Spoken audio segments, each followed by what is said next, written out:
500 million over 17 years, I think, is the starting point for negotiations with Vladimir Guerrero Jr. contract extension. So let's talk that. Let's talk why these numbers are these numbers that I'm about to say are pretty scary, pretty big. But I think they are honestly the starting point for negotiations. We did just see Juan Soto kind of came out in a statement that he rejected the Nationals' offer of 350 million over 13 years. That was a massive deal that was rejected. It sounds like a lot of money, and it is, but keep in mind, 3 years of team arbitration are left before he hits free agency, and he'll be 26 when he hits free agency. So I do have a few numbers here. These projections come in from, I guess these are mostly speculation, but it's speculation by industry experts, so it's not just me pulling numbers completely out of my butt here.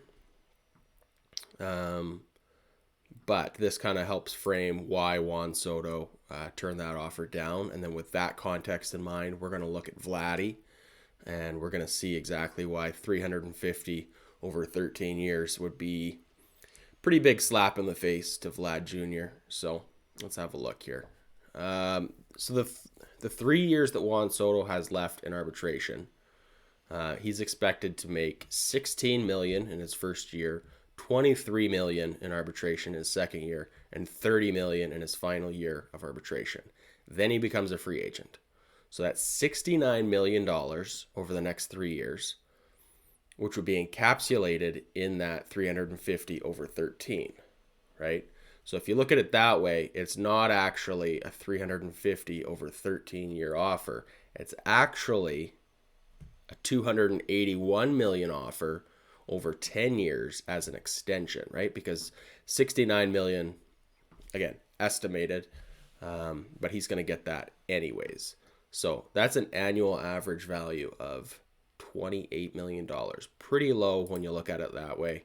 I think we all expect that once Juan Soto hits free agency at the age of 26, I believe, he's going to be looking for a contract with a AAV well over $28 million. Just as a for example, Corey Seager just left the Dodgers and signed with the Rangers for $325 million over 10. Okay, and he's 28. Corey Seager is really good shortstop, but that's 32 and a half AAV.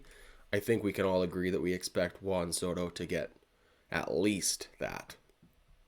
And that doesn't take into account 3 years more of inflation or contract values going up on the other side of this CBA, which feels inevitable. So, again, all these numbers I'm going to get into here for Vlad are, I think, honestly, as big and as scary as they might sound, honestly, pretty conservative.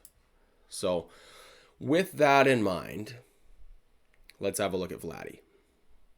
Okay, so Vladdy, very similar situation to Juan Soto. He has 4 years of arbitration, though, because of when they brought him up with the service time manipulation. So he's expected to make, again, these aren't numbers that I'm taking. These are from MLB Trade Rumors and from a few other experts across the league. So the best that I can discern is that Vladdy Jr., through 4 years of arbitration, is going to make $8 million this season, $16 million the next season, $23 million in his third year, and then $30 million in his fourth year of arbitration. Now, again, that would be a record-setting deal. Mookie Betts has the record right now at $27 million in his final year of arbitration. But that was in 2020, and I think we can all agree that by 2026, that it's not that far-fetched for someone of Vlad's ilk to have pushed that up $3 million. So I think that those are are pretty fair, pretty reasonable and conservative figures. So if we add all that up, that's 77 million over the next 4 years. Okay, so now we're looking at 4 years, 77 million, and he's going to be 26 by the time he gets to free agency. Okay, so we build that into a similar deal structure like we were looking at for Juan Soto. Right, now let's look if we go 13 years in free agency. 13 years in free agency. So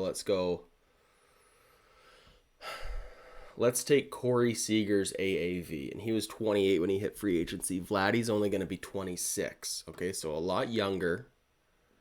Plus, again, we have to speculate on market value just kind of going up across the board, but I don't even want to do that. Let's just say numbers don't go up. Let's say collective bargaining, the tax doesn't go up, inflation doesn't happen. So let's just speculate today's market value stays the same. So let's take that annual average value from, and again, I'm sorry if this is tough to follow, but let's take Corey Seager's AAV, 32.5 million.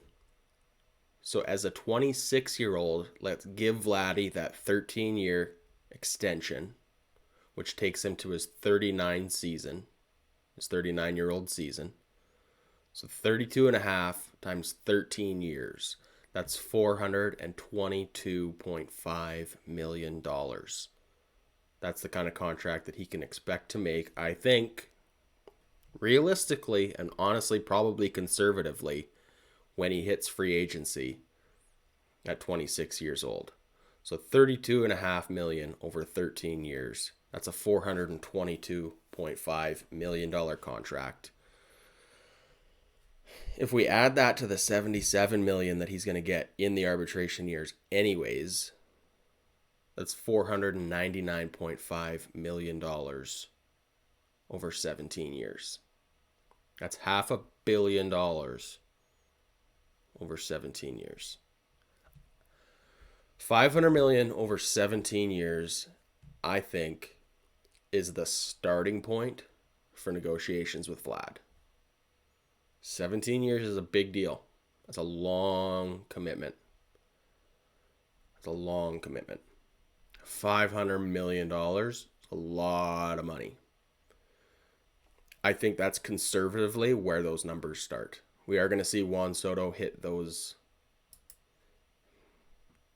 that point a year before Vladdy, so the numbers could honestly even be higher. If Juan Soto does go the free agency route and 3 years from now hits free agency, we could be looking at that 32.5 AAV, and maybe it's 35 now over 13 years. Again, this is why I think conservatively, that's where this contract starts. That's a contract you sign today at today's market value. That's with no inflation projections or anything like that. Obviously, that's a huge commitment and scary, right? Injuries can happen. He's still young. We don't know what the foreseeable future holds. I think that's what Vladdy is going to want as a starting offer, is something in that range. Do the Blue Jays really want to do that, though? Do they want to go down that road, make that kind of a commitment to make him a Blue Jay for life? Maybe, maybe not. I think if they do go with again, this is crazy to even say, a 17-year contract for Vlad Jr., I think there's no way they do that without having an off-ramp, an exit out of there. And I think that the time that the off-ramp comes is at year 7. So you get a team option, a team opt-out at 7 years. At 7 years, Vladdy will be 29 years old, entering free agency. And I think that is the point where they have to pull the trigger and either commit for the next 10 and go, yeah, this is a deal that we're happy with and we want to commit to it. Or Vlad's been injured for the last 5-6 years, and now this deal is looking really bad, and the team wants out. So I think 7 years, he gets 200 million right off the top for the 7 years he just did, and now we're at the point where the team can get out. It doesn't cripple a franchise for another decade, so it does protect the team if the deal looks bad, but it also protects Vladdy because it does allow him that one last shot at a big long-term deal, as he will just be a 29-year-old free agent after 7 years. So I think a team opt-out after 7 years is reasonable and fair. And I think it is a team-only opt-out. I don't think the player has an opt-out if we're going with full, fair market value, right? If we're going 500 million over 17 years, we're giving Vladdy the full value. There's no discount other than the discount of, we don't know what inflation is going to be like 17 years from now. We don't know what inflation is going to be like with the CBA, hopefully getting reworked, right? If that competitive balance tax, we see that threshold really escalate or jump up $50-60 million. And again, after 7 years, we're going to be at the point where we're seeing another collective bargaining agreement, right? So we could see that tax threshold jump up another 50 million, right? Like we could be into the 300 millions for team total salaries. So again, 500 million over 17 years is crazy to say, but I think conservatively that's fair for both sides, as long as we do have that opt-out after 7 years. And I think 7 years is the perfect time to do it.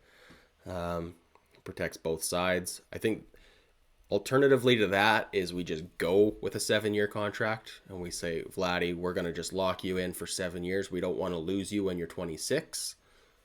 But we can't commit to you long term. So I think there is a 7-year option, which would be in like the $200 million range, which is still, again, mega dollars, right? We're still in that 30 million a year annual average salary. Either way, I think the financial breakdown will be a masterclass in contract negotiations. Shapiro and Atkins are elite when it comes to this sort of stuff. It's those finer details that, honestly, I know not everybody's a big fan of Shapiro and Atkins, but Scott and I both, I could speak for Scott here. I know we're both big believers in this front office. We trust what they're up to. I don't think they've really made one big glaring misstep in their time in Toronto. Let's look at the Jose Barrios contract as an example. He does have an opt-out in his, but his opt-out lines up with the end of George Springer's contract, which protects the team, right? Because if he does leave, if he opts out, with George Springer coming off the books, there's an extra $22 million in spending that's coming off the books, right? So there will be lots of money available to replace Barrios if Barrios does decide to leave. Speaking of George Springer, looking at his contract,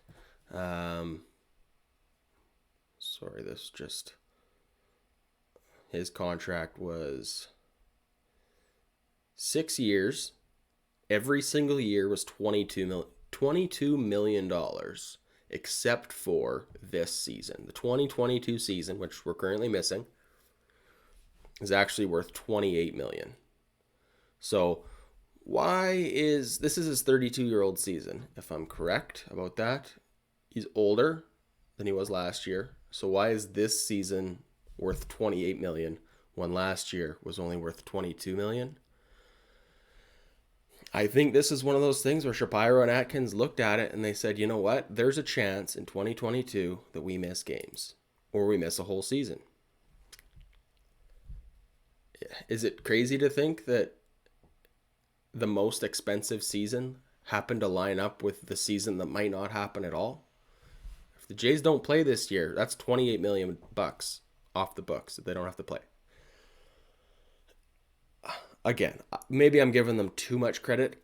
Maybe there's other reasons, but it's just interesting when you look at his contract and year one, $22 million, Year 3, 4, 5, and 6, 22 million. But year number 2, the year where there's a lockout, it's 28 million. It's just, again, I think this is a pretty creative front office. And I think they're going to get a deal done with Vladdy. It's crazy to think that it might be 17 years long. It's crazy to think that it might be $500 million.